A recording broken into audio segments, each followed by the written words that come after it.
రాజధాని విస్తరణ కోసం మలివిడత ల్యాండ్ పూలింగ్కు కేబినెట్ గ్రీన్ సిగ్నల్ ఇచ్చింది. సీఎం చంద్రబాబు అధ్యక్షతన సాగిన మంత్రివర్గ సమావేశంలో పలు నిర్ణయాలకు ఆమోదం తెలిపారు. ఈ భేటీలో 16,666 ఎకరాలకు 2 విడత భూ సమీకరణ చేపట్టాలని నిర్ణయం తీసుకుంది. Railway station, railway line, sports city, inner ring road కోసమే ఈసారి ల్యాండ్ పూలింగ్కు సిద్ధమవుతోంది. అమరావతి, తుళ్లూరు మండలంలోని 7 గ్రామాల్లో పూలింగ్ చేపట్టనుంది ప్రభుత్వం. భూములిచ్చిన రైతులకు గతంలో మాదిరిగానే ప్యాకేజ్ అమలు చేయాలని మంత్రిమండలి నిర్ణయించింది. రైతులకు భరోసా ఇచ్చి ల్యాండ్ పూలింగ్ ద్వారా ముందుకెళ్తామని భావిస్తోంది సర్కార్. ఇక రాబోయే 30 ఏళ్లకు సరిపడా ప్రజల జీవన స్థితి ఉండేలా కార్యాచరణ రూపొందించినట్లుగా ప్రభుత్వం ప్రకటించింది. అమరావతి రాజధానిలో ప్రస్తుతం ఉన్న భూముల రేట్లు, గ్రోత్ ఎకానమీ పెరగాలన్న ఖచ్చితంగా స్మార్ట్ ఇండస్ట్రీలు తప్పనిసరిగా ఉండాలని సీఎం చంద్రబాబు నాయుడు సూచించారు. ఇంటర్నేషనల్ ఎయిర్పోర్ట్ లేనిదే ఈ ప్రాంతం అభివృద్ధి చెందదన్నారు సీఎం చంద్రబాబు. అందుకే 5,000 ఎకరాల్లో ఇంటర్నేషనల్ ఎయిర్పోర్ట్ కట్టాలని ప్రభుత్వం భావిస్తోంది.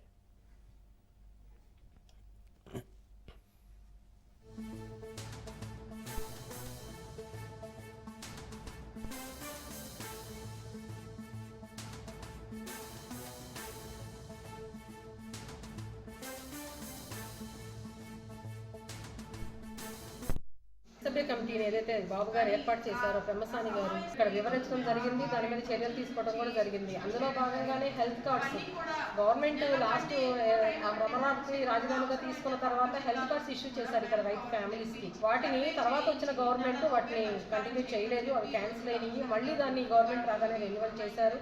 కానీ ఇంకా కొంతమందికి హెల్త్ కార్డ్స్ ఇష్యూ చేయాల్సి ఉంది. ఏదైతే ఫ్యామిలీస్ డివైడ్ అయ్యి కానీ ఏదో కొన్ని ప్రాబ్లమ్స్ వల్ల కొంతమందికి 38,412 మంది ఫ్యామిలీలకి ఆల్రెడీ హెల్త్ కార్డ్స్ లాస్ట్ గవర్నమెంట్లో ఇచ్చారు. ఇప్పుడు మళ్ళీ ఒక 5,200 మంది ఫ్యామిలీస్ మళ్ళీ వాటికి అప్లై చేసుకున్నారు. సో వాటిని మన చేతుల్లోదే కదా, వెంటనే ఇష్యూ చేయండి. ఒకసారి ఎవరికి వాళ్ళకి హక్కులైన వాళ్ళకి వెంటనే కూడా హెల్త్ కార్డ్స్ ఇష్యూ చేయమని అక్కడికక్కడే సిఆర్డీఏ వాళ్ళకి చెప్పడం జరిగింది. ఏదైతే రైతులు జరీబు భూములుగా మా ఈ జరీబు భూములు కానీ మాకు మెట్ట ఇదిగా ఇచ్చారు, మాకు ప్లానింగ్లో మాకు జరీబు ఉంది, మాకు అన్యాయం జరిగింది అని ఏదైతే రైతులు మాట్లాడుతున్నారో దానికి కూడా వెంటనే అక్కడికక్కడే కలెక్టర్ గారిని, ఎమ్మెల్యే గారిని, అదేవిధంగా సిఆర్డీఏ ఆఫీసర్స్తో పాటు ఈ సమస్య నాకుంది అని వచ్చిన రైతులు కూడా అందులో భాగస్వామిని చేస్తూ ఒక కమిటీని ఏర్పాటు చేసేసారు. వాళ్ళు 2 రోజుల్లో నుంచే వాళ్ళు పని మొదలు పెడతామన్నారు. వాళ్ళు ప్రతి ఒక్క జరీబు రైతుని, ఎవరైతే ఈ సమస్య ఉంది మాకు అని అన్న రైతుని వాళ్ళు కలుపుకొని దాన్ని అక్కడికక్కడే ఫోటోలు తీసి దాన్ని కూడా విత్ ప్రూఫ్ మళ్ళీ 1 వీక్లో జరిగే కమిటీ ముందు పెట్టండి, ఎవరికి అన్యాయం జరగడానికి వీల్లేదు అని చెప్పని పెమ్మసాని గారు కమిటీ చెప్పడం నిజంగా చాలా సంతోషం అనమాట. రైతులకి రాజధానికి పొలాలు ఇచ్చిన రైతులకి చిన్న చిన్న సమస్యలు ఉన్నమాట వాస్తవమేనండి. ఆ సమస్యలు తీరుస్తాము అంటున్నారు. కొన్ని సమస్యలు తీరే ఇంకా చిన్న చిన్న సమస్యలు ఉన్నాయి. వాటిని పట్టుకొని కొంతమంది భూతద్దంలో చూపించి అమరావతి రాజధాని మొత్తం ఎఫెక్ట్ అయ్యేలాగా రైతులందరం బాధపడిపోతున్నాం అంటున్నట్టు భూతద్దంలో పెట్టి చూపించారు. కానీ ఇక్కడ ఇవన్నీ పరిష్కరించదగిన సమస్యలే. ఇప్పుడు గవర్నమెంట్కి కానీ, ముఖ్యమంత్రి గారికి కానీ, మినిస్టర్ గారికి కానీ 29 గ్రామాలే ప్రజలు కాదు, ఆంధ్రప్రదేశ్ అంతా ఉంటాయి సమస్యలు. ఆంధ్రప్రదేశ్ అంతా అభివృద్ధి చెందాలి. ఇంకా ఇలాంటి ప్రభుత్వాన్ని కూడా విమర్శల పాలు చేస్తున్నామంటే ఇంకా మనకి ఎక్కడ కూడా బతకలేము. ఈ ఆంధ్రప్రదేశ్లో ఇలాంటి గవర్నమెంట్ మీద కూడా విమర్శలు చేస్తున్నామంటే ఇంకెక్కడ ఇంతకన్నా మంచి ప్రభుత్వం దొరకదండి.